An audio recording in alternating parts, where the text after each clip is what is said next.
Welcome to the What I Wish I Knew After Pregnancy Loss podcast. I am your host, Shana Southern. I am an angel mum, a rainbow mum, a pregnancy loss practitioner, and trauma-informed coach. I created the Institute of Healing Through Pregnancy Loss out of my own experience with loss in the hopes to provide understanding and healing, educating people on pregnancy loss, and creating more women or men in trained support roles. In this podcast, I hope to shed light on what I wish I knew in relation to pregnancy loss, opening up the conversation, breaking the stigma, and bringing real-life stories plus guest experts. Thank you for being here with me today, and let's dive into today's episode. Hello, beautiful souls. Today's episode is part 2 of a 2-part podcast episode. So if you haven't already, I encourage you to go back and listen to part 1. And I hope that you find value in part 2 of this interview as well. Now let's dive in, because it's nothing I was told. And also in the healing process after loss, how much my doctor at the time, the GP that I have now, she actually introduced me to the methylation system. She explained to me, she explained to me what that was all about and how all our body is meant to work together. And when you're out in one thing in your body, it has a knock-on effect to other things that you don't necessarily think play a part in what you're trying to do. So I love how you're bringing all of the pieces together: nutrition, physical health, and it affects our mental health. Everything all plays such a part, and it's all intricately connected. It's not that it's just out on its own. So the fact that you're trying to maybe navigate miscarriage or navigate infertility, it doesn't mean it's just one thing that you have to It's never focus on. one thing. Because even people say, oh, I had a little blockage in my tube and they were able to repair it. Now I'm going to get and stay pregnant. And I was like, maybe if that's the only thing that was problematic, it a subclinical factor, then you will. But I've never seen that. That's a unicorn when just people they can seem pretty darn good, but not everything's like they can get there in a few months usually. But I think that it is really important to because it's easier. Like I always people say, oh, how do you fix low progesterone? I was like, you don't need to worry about fixing low progesterone. You need to fix the underlying reasons it's causing the low progesterone. And Yes. that's easy. Fixing low progesterone is very hard, nearly impossible. Supplemental progesterone doesn't really fractional increase likelihood of staying pregnant. What really works is like, why are the temperatures so low, and fix that. And then the temperatures go up and then you make your own progesterone. And that works really well. And the side effect is you feel so much better because your PMS is better, your cycle's better. When you have the right hormones in your body at the right time, you feel more alive and engaged, and your period doesn't stink. Yes. And that's the thing, like I was told, was that I had to increase my progesterone as well. But no one tells you have to go to the root cause. No one it's the progesterone that you have to do. But then again, with all the awareness that I've had since, I'm like, you've got to go deeper than just the progesterone itself, because there's a reason why that's happening. And once, oh, sorry, go ahead. All good. One surprising thing about progesterone, because people say, oh, should I take B vitamins for progesterone? I'm like, of course, if you're B deficient, then that would be really helpful. That's not going to fix it, but it can be helpful. One thing, like we were just talking about, like it's never one thing. It's like even it trying to fix that. And so what I saw that I found to be really interesting, stress has not been shown in any studies to cause infertility. Right? Correlate probably, but we do know that stress we increase our production of adrenaline, which is so inflammatory to everything: eggs, ovaries, testicles, every part of the reproductive system of ovulation. And that's not good.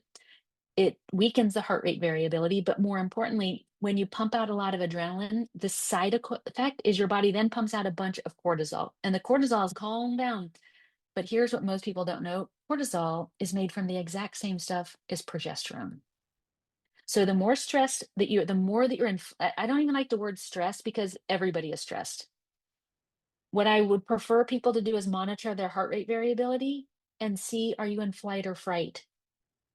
How much of the day are you in flight or fright? Because when you're in flight or fright, you're just all day pumping out adrenaline and then pumping out cortisol, and you're eating all the stuff to make the cortisol that you need to make progesterone. So the fix isn't like just take supplement of progesterone. The fix is actually teach this person how to cope with stress or have better communication or whatever they need. Then they will fix their own progesterone. That's way more interesting to me. Yes. And I think that this is where the benefit of AI helps, because there's a lot of decision points to be able to figure out like all the little nitty gritty that takes hours to do if you do it in analog. And the app can just be like, oh, here's the problems, here's what you should do about it. And that's what I love about it, is because it's interesting because we did a pilot, because I didn't like, I'm the first reproductive acupuncturist in North America. I trained fatty, I trained tens of thousands of acupuncturists. And so I was like, let's build this app, like a first version of the app, and let's just see if it does anything. And if it's 50% as good as me, we should build it, because even if people can get half as good results for nothing, then that still will help a lot of people. It'll do more than nothing. And then my data scientists came in and they're like, you're not going to believe what happened. I'm like, man, it didn't work. And they're like, oh, it worked. And I was like, how close was it to me? And I'm like, sorry, Charlie, it beat you. And I was just like, how's that even possible? I'm really good. And they're like, yeah, it's better. And the reason is not because acupuncture doesn't work. I don't want to say that you shouldn't go to acupuncture, that doesn't work. But when you go to acupuncture, you get a treatment once a week, twice a week. It's not enough. You got to do all the other stuff that the app does, right? So if when people came to the clinic, they would say, okay, make sure you don't have much blood. We really need to pound the iron rich foods. And I'd write down a few foods like, okay, let's eat more lamb and beef and some more kale and some lentils. They would do it sometimes. And I'd be like, okay, are you taking a prenatal bill? But we didn't have those. I didn't really check. Are you taking all your supplements? We did use Chinese herbs, and I did check on that because that was really important. And in the app, it tells you exactly what to do every single day, and then it asks you to track it. It's like your accountability partner. And so that there's like an analyze button in it, so that you're like, what's going, my temperatures seem right. You hit the analyze button and it goes back and it says, okay, I see your temperatures are still really low. I see why you're concerned about that. But when I look at your energy, I still see your energy is like a 5. And when I look at your sleep, you're still getting 4 hours of sleep. So we got to fix that in order to get the temperatures up. Let's talk about your sleep. Tell me really, what is it? Is it you can't fall asleep, you can't stay asleep, you don't wake up rested? And then it can go in, it can start figuring out, oh, she can't stay asleep. The next question is like, how much caffeine do you have? Again, you might not need to do anything except for just only have your coffee in the morning, and that might fix that whole problem. So it's like chess, like it looks very simple. This is dumb, this isn't going to do anything. But on the back end, very sophisticated, very targeted things are happening to try to make it so easy to know what to do. People say all the time, I'm doing everything and I still can't get pregnant, or I've had 8 miscarriages. I'm doing everything. And I was like, what are you doing? I don't actually want you to do everything. I want you to do a few of the absolute right things. And Yeah. often there's a big departure between this. And it's like, what are you doing? They're like, I'm taking pomegranate juice. Sounds like 137 grams of sugar. You probably just gave yourself insulin resistance, right? Have a glass of green tea and eat 1 Snickers. I don't know if you have Snickers in Australia, Yeah. like candy bar. And I said, that's got 13 grams of sugar. You can enjoy the sugar and have a glass of green tea. You get the antioxidants and you still had some fun. I don't really recommend people to have Snickers. It's cheeky like that. And yeah, I'll stop there on that one. No, I love it. And again, it's helping people go to the root cause because, like you said, people say, I've tried everything, I've done everything. And you're like, but how much of it is targeted and specific? And a lot of the time, what they've tried is broad, generalized stuff, maybe that they've been told to do. But very rarely are they ever told to go and look within their own lifestyle, within their environment, within their nutrition, within, and to go to the root cause and or do that and then give them the alternative. Okay, so you've tried this, maybe try this. And Yeah. really empowering them in those moments where they're like, I don't actually, they've probably continued with habits that they've had all the time and then trying to add other things on top of it, which could be adding more stress and more Or just overwhelm working against them. and working against them. Yeah. I can't tell you how many women take, there's a product in the US, I don't know if it's global, called Ovasitol, and it's made by Theralogics, which is a really good company, but it's a combination of myo-inositol and dechiroinositol. And in my opinion, that is not appropriate for people who are trying to get pregnant, because dechiroinositol has been shown to reduce testosterone. So 2% of the population has high testosterone. If you take something that is strong enough to lower your testosterone, but you don't have high testosterone, you will get low testosterone. And you will actually hurt your fertility thinking that you're doing everything. And the problem is, like, we can tell people look to the root cause, but that is such a way of thinking about health that is completely beyond 95% of people's, because even though the root cause is my PCOS, no, much deeper. Let's look at your sleep. I'm good. I sleep 6 hours every single night, totally solid. And I was like, but what's your energy? It's like a 4. That's probably because you're not getting enough sleep. And then you're compensating with coffee. That's getting to the root cause, like really down into the nitty gritty, into, they don't even know that, like, a study came out that showed that women who exercise to exhaustion, and as a former competitive athlete, that used to be me too, women who exercise to exhaustion, meaning CrossFit, Orange Theory, 4 or more times per week, 70% less likely to get pregnant. 70. So we have a lot of type A women who are trying to get and stay pregnant, who are doing those kind of exercise because that's the exercise that we type A people, we want to do it hard and do it fast. But like, it's unfathomable to them that CrossFit is hurting their fertility. They're like, no, there's no way. I'm like, they're like, I don't believe you. I'm like, there's nothing to believe. Just, you don't ever have to believe me. Do your own homework. Go into Google Scholar and type in, what is it? Check your work. Check your work. That is the biggest advice that I also have for people who are getting advice from social media. It doesn't mean I'm on social media. You're on social media. Some people have very good information. Lots of people have questionable. Don't believe me, don't believe you. Just check. You're going to start something new. Does exercising to exhaustion hurt your fertility? You'll see 40 studies come out of it. And then you're like, okay, she's not full of it. Does dechiroinositol impact egg quality negatively? Yes, it does. Okay, I'm going to stop taking that. That way, you're really policing Mhm. me and your doctor and you and everybody else, and holding, because I'm like, hold me accountable. If I get something wrong or there's new data that I don't know, I want to know about it.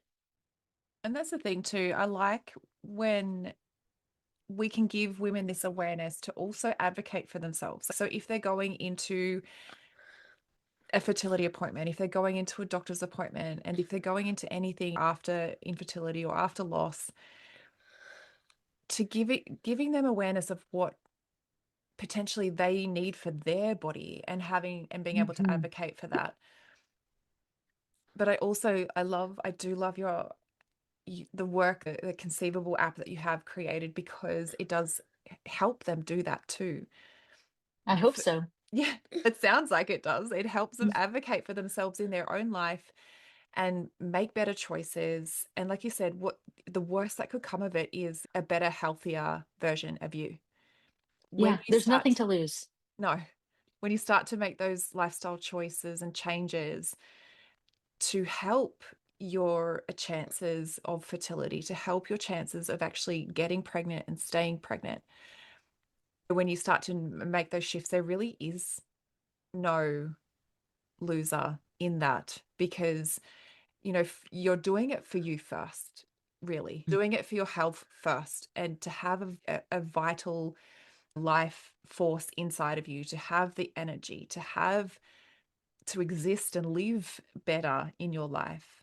And then the outcome could be that you have a healthy pregnancy, and you Mhm. get pregnant and you stay pregnant and you bring that beautiful baby into the world and have them sitting on your lap crying During a podcast. during the So podcast. lovely. But Yeah, that's the thing. Like that's ideally what we want for our children, is to have a healthy as well. Like we spoke about, being like parenting after loss. It's not easy. You also need to be the best version of you in those moments too, because you have to show up for these little people. And when you're also aware of how these lifestyle changes, what they are, how they can occur, like what choices you can make, what alternative choices you can make, you can continue that. You can continue that through the pregnancy or prior to the pregnancy, through the pregnancy, and afterwards as well. And Mm. keep your energy high, keep your body being fueled by beautiful energy.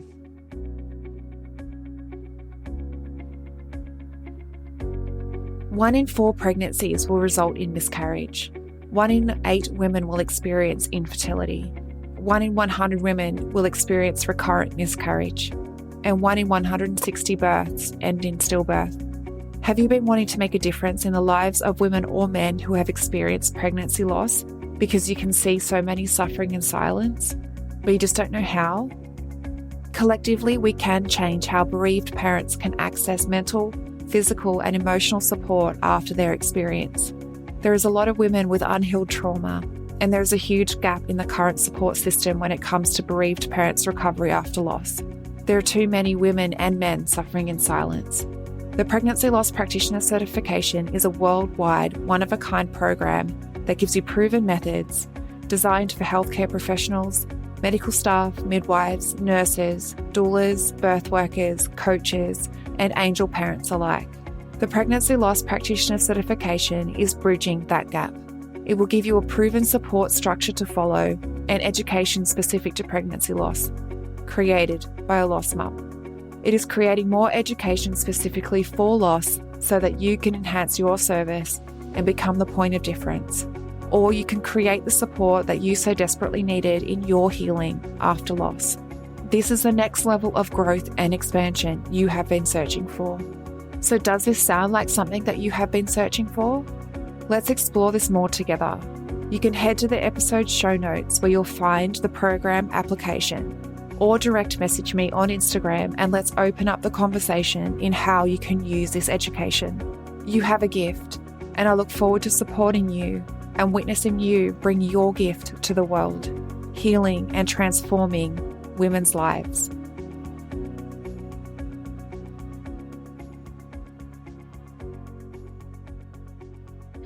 And I think that, also all of two things. One, for me, one thing's excited about the work that we're doing because I'm really interested in generational impact. Yeah.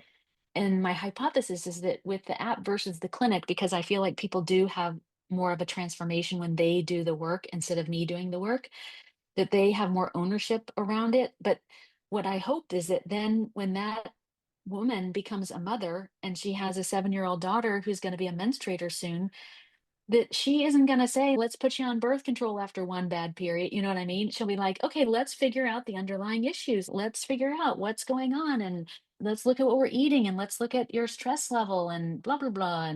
Yeah. And so then we start impacting the future women in our species, like like our daughters and our sons too, because even then, like male factor is really becoming a problem. And it is a problem for miscarriage too, because even though there isn't a ton of data on it, oral morphology, which is the DNA of the sperm, is now associated with higher risk for miscarriage. Because if the DNA of the sperm is bad and you're perfect and you get a bad sperm, then you are likely to have a miscarriage, probably better because something is very genetically wrong with the sperm at that point for that particular one. And so we want to be looking at both of those. Yeah, absolutely. And that's like I'm very passionate about the generational impact as well. And it really all starts with, and I do a lot of work with epigenetics with in through the lens of pregnancy loss and infertility, because I'm like, there's so much that we can change before we bring these like new little lives into the world. And good. I was just saying, and then when we birth them, they're birthed in a completely different internal nervous system state, internal, external environment. There's so much that's different for them. 100%. Yeah. And I think that the other thing that can sometimes be an incentivization for moms to work on their own health first is that all of our habits, like our mental habits, what we think about ourselves, how we talk, how much possibility we live in, our physiology, we give it all to our children. And if we don't take care of ourselves, we train our children not to take care of ourselves. If we ignore our periods, we train our children to not take care of our periods. And we train our sons to ignore their wives' periods. right? We have to build a society, people who find reverence and appreciation for the value of the menstrual cycle as a part of society. I think that's really important. There's a story that I just told on this other show I was on, and I've forgotten completely about it. I had a woman who helped me at my house, and when my kids were young, and Yemali was her name, she's so smart. And she was from Mexico. And when our boys were going off to junior high, they were going off at the same age. And she said, I said, what'd you tell him? What having a big conversation? She said, I just know him and I just wanted to have a talk to him about periods. And I was like, huh, with your son before he goes to middle school. Okay, I gotta, yeah, tell me this. I love a good story. And she said, first of all, I said, listen, when you go to junior high, it's going to be different. The girls are going to be really different. He goes, what do you mean? He goes, their bodies are going to change. He goes, in what way? Are they getting fatter or what? And she goes, they're going to get boobies. I'm just retelling in her exact words. They're going to get boobies, and those boobies are actually going to be very interesting to you, even though if they're not right now. And she's so, first of all, if you see the boobies, she goes, you just got to master this, a quick check like this. That's it. And in your mind, you say, wow, those are pretty boobies. I like those are nice boobies. Do you ever say anything about them? Never. Do you comment on girls' bodies in any way? No, unless to say you look pretty today. That's the only thing that ever comes out of your mouth. Oh, if they don't lie, just say, oh, I like your jeans or whatever. So you don't comment about their butt or their boobies or their figure or anything. And she said, and then girls will start getting their periods. That's why their bodies are changing. And he had never heard of that, right? He's like, what do you mean? She's the mommies, like women become mommies. They have babies and the babies grow in their wombs. And their womb is like, she's very religious. Their wombs are like a house of God, and that's where the baby grows, and it is a very important and special place. And she said, just like I'm a house cleaner, and I'm not a religious person, but this is her interpretation. And every month God gives me a period to clean my uterus so that it's perfect for the next, if a baby wants to grow there. So it's all clean and everything. And she goes, and that is a miracle. And so when girls have their periods, sometimes they don't feel good. They suffer to have this. And so sometimes they don't feel good. Sometimes it hurts so bad they even throw up every single month for 4 or 5 days. And he's, oh my God, that's horrible. And she goes, yeah, I know. And this is all so that they can help to make new babies for our future generations. It's really important. So if you're walking down the hall and there's a girl in front of you, she might have some blood on her pants. She's like, how does that get there? And the blood comes out of her vagina. He didn't know what that was. And she said, so what most naughty boys will do, you got your period on your pants, and tease her about it. No, a good man, this is what a good man does. You take off your outer jacket because it's cold where they live, and you give it to her and you wrap it around her waist and you said, hey, you got a little something on your jeans. You can give me my coat back later. I was like, that's the most amazing story I've ever heard. I wish every junior high boy heard that story. In fact, maybe I'll make a book about it or something. This is the generational work that is upon us in every way. Like everybody needs a lot more education to understand, like, how do we prioritize women and their health and take care of them and nurture them so that they are healthy enough to like have beautiful, healthy babies and Yeah. for them to be healthy. The Yeah. male factor we have to talk about on a different episode because that's just, it'll take too long. I think maybe there's a few things we'll get you back again. Sure. We can Happy to. expand the conversation. But I love that story. I love how she spoke to him. And it's something, it's different. But I've obviously been talking to Poppy about every month how I get my period, and I've explained to her again what happens. And being 7, like obviously it's in a way that isn't too But age informational. appropriate. Yeah. Too much, but just in little snippets of, and I said, do you remember last time? And she's, oh, you're wearing a pad again. And I'm like, yes. So do you remember last time what I said? And she's, yeah, you bleed and it takes everything out. And if you're pregnant, you don't. Like it means that if you've got a You're baby, it pregnant. means that you don't bleed. So just little things like of just Mm-hmm. introducing her to the concept, because it's not something to be ashamed of. And that's the thing where every woman goes through this. And even my dad growing up, he was so understanding of the whole menstrual cycle. I remember And once that's a even different generation. again, yeah, absolutely. And not a generation that they would have been taught how to really be there for the women to Yeah. do that. I just think because I was the first child, he would brush my hair in the shower, like really Mm. gently, because I'm like, Dad's the only one that can do it. And he'd hold me up to the Oh, faucet, like to rinse my hair out. And I I love had to, that. yeah, I had to ask him to go and get me some new undies once because I had bled through the pad and I didn't, and into the my clothes. So he did. He went and we had to go shopping because I don't know where we were, but he had to go and buy me some new undies and new pants.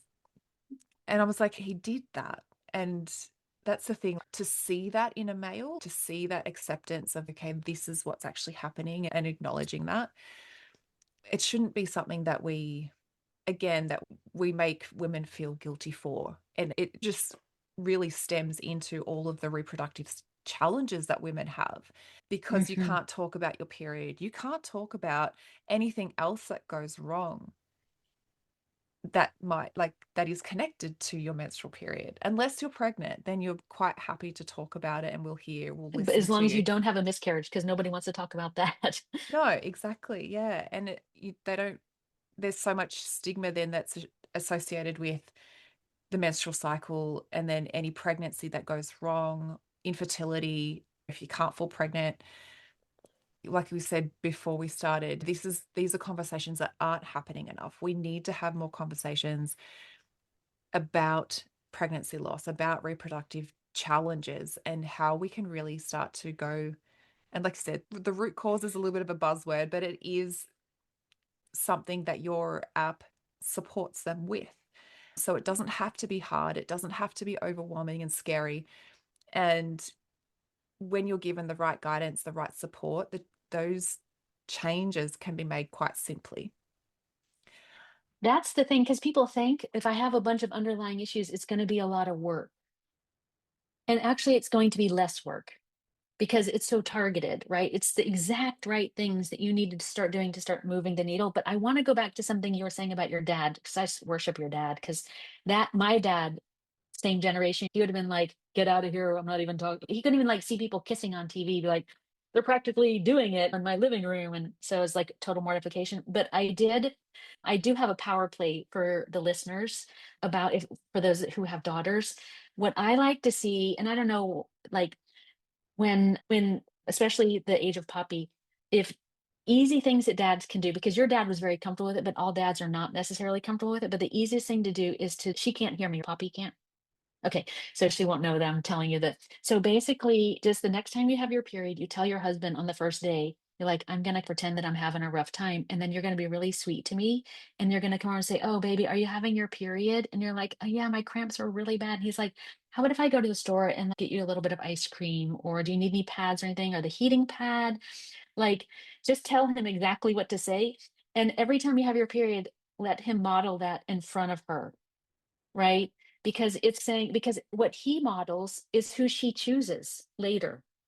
Do you know what I mean? So if he continually models, oh, when you have your period, you get special treatment, it's a special thing.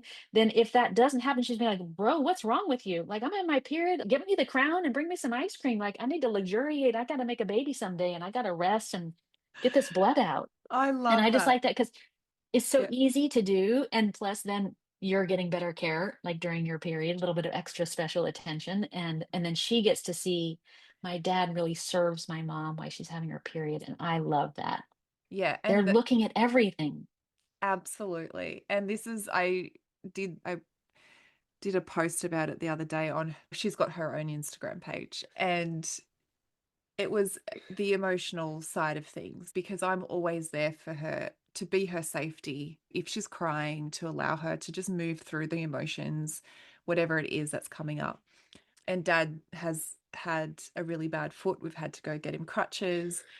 And he was like wincing in pain on the bed. Oh, And she walked in and she's pretty much told him to suck it up. like, I'm like, that was a turn of events. I said, because that's exactly what you tell her when she's crying is to suck it oh, up. So she has never, ever turned around and said that to me because I cuddle feel it. her, allow her to feel it, allow it to be okay. But if she's crying around him, he's just like, all right, you're fine, get up, suck it up. So she said it to him, and I was like, this is the perfect example of The natural consequence. the natural consequence. They don't do what you say, like they do what you model. So if you're Yeah. actually doing the thing and modeling that for them, that's what they pay attention to. Obviously, yes, they do pay attention to your words as well. But I just couldn't help but I'm like, this is the perfect example of them always listening, always watching, even when you think they're not or they've They are. forgotten. They just they hear it, and it's amazing. It is just so that's actually really funny that that happened. That makes me really laugh inside because I thought she was going to ask him, "Do are you having your period?" I wouldn't be She's like, "If you're having your surprised. period, I can bring you a pad, Daddy."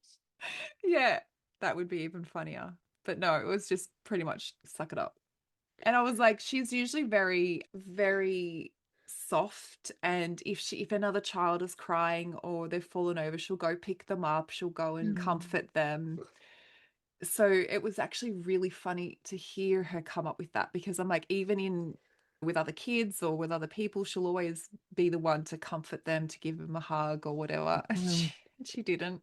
I was like, she went the complete opposite of and went to what he would usually do. That is so funny. That is so funny. Yeah, I It's like she basically gave him the bird, the kid bird. the She kid actually, bird. it's even more powerful because she burned him a little bit. I'm the baby of 5 children, and there was 11 years between my other 4 siblings and me, so I'm really the baby. And my mom, she's like stay-at-home mom, and my dad was gone a lot working. And my mom's favorite thing to say like that, she's nobody ever died from that.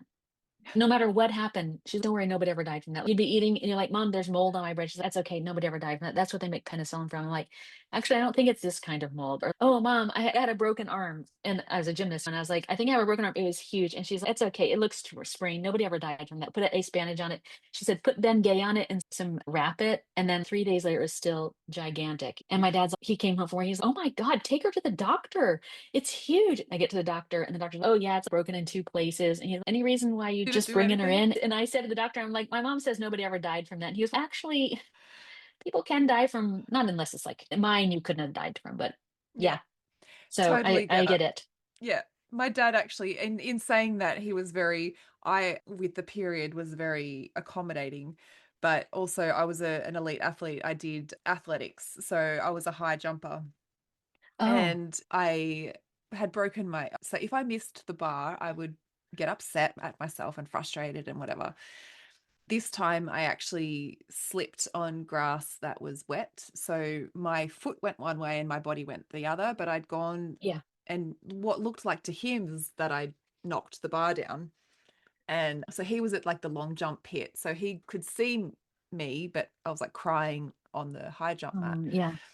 And he did the same. He made me elevate it, ice it for, I probably, I don't know, I say a week. My concept of time is really, it's a blur, but it was a while. So I had to ice it and elevate it for a little while, and it still was getting bigger and bluer. And he's just, oh, maybe it's not a sprain. Maybe this is something worse. But it was always that I over exaggerated the pain. So he didn't believe me that this one was actually Mm. like really bad. And I had actually shattered my ankle. So I, I bet that hurts so bad. it was so bad. It was so painful. But he did the same. It's just wrap it up, put some ice on it, it'd be fine. It Nobody ever just died from that. nobody ever died from that. I ended up in a moon boot because I was an athlete, they didn't want me to lose the my muscle tone or anything. So they were like, you can get away with a moon boot and still try and use it as much as possible. But yeah, it wasn't ideal. I was like, no, I think this one's a really bad one. And I wasn't just crying because I had missed the bar that had knocked the bar off. But yeah, they do some funny things, our parents. You just try to survive. It's like just they don't nobody gets taught how to be a parent. And so I think you take some aggregation between the best and the worst that your own parents did, and then some response to that, and then you get your own version of it, and then you just pray. That it's One of my that friends who's really funny, she says, look, because she was just really wise. And when my kids were little, I'm like, I don't know, too strict, not strict enough. That was what I always was worried because my daughter's very soft and my son is very edgy and hardcore. And parenting two personalities with being a single mom is really hard. And I was like, too strict, not strict enough, too strict. And she's, oh, honey, don't worry about it. She goes, don't worry. 100% I can guarantee you're going to screw your kids up. Every parent does. And she's like, just put a little money aside every single month for therapy. And the only thing that's important is that they get to age 18 and they know unequivocally that they are loved unconditionally. If they know that you love them, everything else can get fixed. If they don't, they're really messed up. That's really hard to repair by the time they get to you. So when you don't know what to do, hug them. When you don't know, just sit with them and tell them how much you love them. Just love, and then the rest of your mistakes will get more forgiven. And I was like, okay, that feels like a reasonable plan of action. Yeah, I could do that. That seems doable. So, like I said, I could talk to you for ages, and we will have to wrap this Yeah, up. we should wrap Otherwise, up. people will be listening forever. Do you want to share where people can find you, the app, like what it's, all the nuances of it? All that. Yep. So the US TikTok is going away. So if you're not in the US, we're going to get a new version called M2. So I will probably be gone off TikTok, which is my primary platform, but I'll be on the new one. But if you're global, you're probably not going to be able to find me. If you are interested in connecting and learning more, just go to our website, conceivable.com. That's super easy to remember. You can get that globally. Anybody in the world can use the app. And essentially, the experience you're going to have is going to be different than every other fertility tracker or monitor that you've ever seen. You're going to do a survey, a long survey, answer a lot of questions. Then the AI will give you a summary, just exactly what I would say to you. Here's what's going on. Then you go and you get your tongue analyzed. So you stick out your tongue, take a picture of it, and then the AI can analyze it and will give you an analysis and be like, oh, like my tongue's really swollen because I have kind of weak digestion. Oh, you got a lot of cracking. We need to drink more water. Oh, your tongue's incredibly pale and you only have 1 day of bleeding. We need to make more blood. And then you go to the next section and you talk to your chef. And then the chef asks you more questions. And the chef then asks you how many people are going to be eating and what week of your period that's going on. She looks at all the other information that you shared. And then she starts for each week of your period making custom menu plans for you. Super easy to follow. Every recipe is generated in real time for you, not like a general fertility. I don't think there's like a general just eating healthy is good for fertility, but we can use food as medicine. We eat 4 to 6 times a day. Every time we put something in our mouth, we can be making a difference in filling up those potholes. And then there's also a therapist. So you can, it's not to work out like, what happened with your mom and dad, or my dad and my mom always saying nobody ever died from that. It's really on my life, every day people say, how do you cope with the stress and anxiety of both getting and staying pregnant? And once you get pregnant, the anxiety is even worse. How do you cope with that? And I was like, I'm going to build y'all something. So I basically trained an algorithm to be able to do cognitive behavioral therapy and compassion therapy, and then basically kind of what I would say if it was me talking to you. So you say something, goes through a filter of cognitive behavioral therapy, and she's really hoping you to basically think of it as like a talking journal. You just, with your voice, unload about whatever you're upset, worried about, mad about, who you hate. And she's going to help you to just tolerate those feelings, let them move through you, be with the feelings, and then release them so that we can move on. So that what I don't want women doing is like perseverating, like overthinking, because as soon as we start overthinking or doctor Googling, we go into flight or fright, reduce adrenaline, cortisol, lower, and then we go back to that whole cascade. And so I always say, make sure that every single day, just spend 5 or 10 minutes, even if you're like, I'm not stressed. What are you worried about? What are you mad about? What are you thinking about? What's on your mind more often than it should be? Talk about those, just get it out. And then if you live in the US, we can personalize your supplements for you. So based on what you told us, we can make a custom supplement pack, like the highest quality you can get in the US. Soon that'll be Australia because y'all are next on our list, but currently you can't, packaged into individual packs for you with your name on it, exactly what you need, super high quality, and about half as much as you would pay on Amazon. The goal here is to have all the tools, like basically Conceivable is your fertility miscarriage care team, right? You've got all the people who are there to just help you every single day with every single thing you need. And you can interact with it at any time. So you get your Conceivable score that predicts the likelihood of getting pregnant. We're building one, which is a miscarriage risk assessor using some of those things that we talked about earlier. And yeah, and if you're curious, definitely reach out to us at conceivable.com and we're here to help however we can. I absolutely love what you're creating, and I absolutely know that it is going to help so many women. Mm. And I love that you're actually looking to also create a new, expand on that for the miscarriage risk assessor. And it's awareness that I wish that I had Mm. prior to my miscarriage. It's the awareness that I wish that I had when I was going back to the doctors like years and years with the same things. So I truly appreciate you for creating that, for coming on today and sharing your wealth of knowledge, even though I know it's literally only touched the surface. It's a good starting place. I think that your listeners will be able to start, hopefully they start just the seeds of, huh, I never thought about that. I want to just do a little more research. I want to just, you can also, I'm on Instagram, conceivable.official, but that's mostly all my TikToks repurposed. So if you live somewhere else in the world, that's a way to, at least you, because you can watch content and learn more if you want to do that there too. Yeah, absolutely amazing. And I'll make sure that all of your links are linked into the show notes so people can find you, reach out to you, connect with you.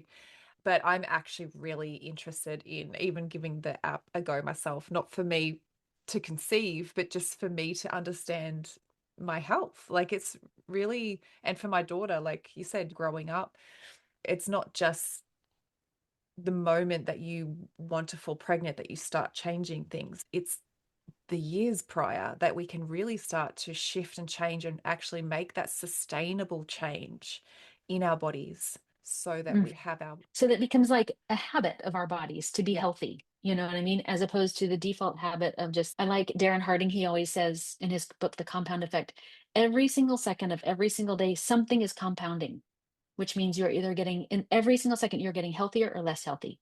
You're getting smarter or dumber. You're getting nicer or meaner, right? Every single thing. Because if we think if we just do nothing, that it just stays the same, it actually doesn't work that way. We start to like degrade if we're doing nothing. So we have to intentionally be working. It doesn't have to be hard, but small steps to just be caring for our bodies in a new way. And what yeah, we're going to build, like by in the next 18 months, it'll be basically like conceivable fertility, which is out now, conceivable pregnancy. So that's pregnancy and miscarriage. We don't want to call it like conceivable miscarriage, but that's basically to help people to really, if you want to stay pregnant, we have to do the work first. yeah, Most of the miscarriage prevention happens before you get pregnant because people say, I'm pregnant and I've had 3 miscarriages. What do I do? I'm like, it's too late. Like it's too late to do anything material once you're already pregnant that's going to actually significantly change the outcome. And I don't mean that as a downer. It just is like we have to build the foundation. And once you get pregnant, your body is building a baby. It doesn't care about you anymore. But we'll do from girls' first period all the way through postmenopause. yeah, amazing. And to have also the awareness of how we can support those menstrual cycles early on, not just you're 13, you get your first period, go on a pill because you don't want to deal with. We know how that turns out, right? Yeah, exactly. My whole body was just like, bleh. I didn't even know what it felt like to ovulate. I actually took myself to the doctors because I was in pain when I was ovulating. And I was like, what Mm. is this pain? I get this like sharp stabbing pain in my groin. And she's like, you're ovulating. And I was like, what? What is this? Like, I've never what felt is this. that? No, no, I've never felt that before. Learning about our body, I felt like I didn't know anything about my body. I didn't know anything about how it was meant to work so that I could fall pregnant and have a healthy pregnancy until after the miscarriage. Yeah. That's when I did the work. That's when I learned about me. That's the time that I spent to learn about what I needed to nourish my body Mm. physically, nutritionally, emotionally, mentally. Like I needed all of it. And it's not what you get from your GP. You go Yeah. back and you're like, Maybe from your GP, because she sounds pretty darn good. my GP was pretty amazing. Yeah. But to be like majority, general consensus of GPs 98%. is where do I go from here after my miscarriage? Wait a couple of months, wait for a couple of health, wait for a couple of periods and go again. And you're like, that's not like you're still going through some incredible hormonal shifts and stuff as well. You can't, it takes a while for your body to get back to the place where it can fall pregnant and sustain a pregnancy. You need the advice from outside of that. And I want to normalize the advice coming from outside of our medical system because we rely so much on them and they're great at what they do and we need them, but it's not the be all and end all. And Hmm. there's Hmm. things out there that can support you so much in a more, we've said it a few times, a more specific way in what you actually need support with in going through fertility, in helping your body heal after loss and then trying again. So I love that you've created it, and I would absolutely recommend anyone to, if this has resonated with them, absolutely check it out, reach out to you, even to start a conversation. And the app is free for the first month, so you have nothing to lose. You can just check it. I just say take it. Sometimes when something's free, people are like, "Oh, I'll just like putter around with it," but just challenge yourself. I'm going to see how much I can squeeze out of this app in 1 month. And then I'm going to ditch it if I don't like it. But your score will go up, your period will already start to be better if you have a full month using it. So I encourage people to do that. Yeah, I'd invite them to do that too. Just create like a mini 30-day challenge for them. See what I can, see what I'm already doing, but see what I can also change. Like what is actually something that I could do in that 30 days Or what could I stop doing? or stop doing. You can just talk to Kai, that's the AI. You can just be like, "Hey, I'm taking myodechloroinositol. Is that a good idea?" And she'll be like, "Heck no," whatever. But you can even interact with her. Like the goal is to do less, but the right stuff. And we said that a million times, and now we're like 2 hours in. Yeah. It's like a recipe, a cake recipe. Anyway, we're going to, you want the end chocolate mud cake, but you need to put the recipe ingredients in that, in the right sequence, in the right ratio. Like everything has to be right to get that end result. You can't just wing it and just chuck stuff in and think that things are going to work and then they don't. You don't end up with Right. your chocolate mud cake and you're like, why? Why didn't I end up with that? That's because you Yeah. chucked in so much stuff that wasn't actually meant to be in there and or Or even missing. bad, like even low quality omegas can really hurt your fertility because they're rotten. Instead of being pro-inflammatory, they become inflammatory. So you just not to be scared, right? You just want to be careful and just do your research. And just because you see somebody go, "Oh, I took this and then I had a baby," don't take that. "Oh, this is a baby in a bottle," or whatever it is. "I took this for 2 months and then I had a baby." Don't do that. That's not going to do anything. Do what's, yeah, we need to figure out what's right for you, and your app can personalize that, can help them with understanding what's actually right for them. And 100%. that's what I love about it so much. It's so individualized, specific to their end result and to that person. Thank you so much, Kirsten, for being a part of the podcast today. It's been a joy. We've been together for like almost 3 hours. So it's been really fun connecting with you, getting to know you a little bit and sharing a bunch of great stories. And I hope your listeners really enjoy it because I think we had a great conversation. I think so too. There was a lot of stuff in there today. So definitely, like I said, I feel like it scratched the surface, but there was a lot of gold, a lot of nuggets in there that they can walk away with. So even if it's just one Agreed. thing, yeah, absolutely amazing. Thank you. Thank you to all that have listened in. If this episode was valuable to you, I invite you to leave a review on Apple Podcasts, and I look forward to supporting you on the next episode.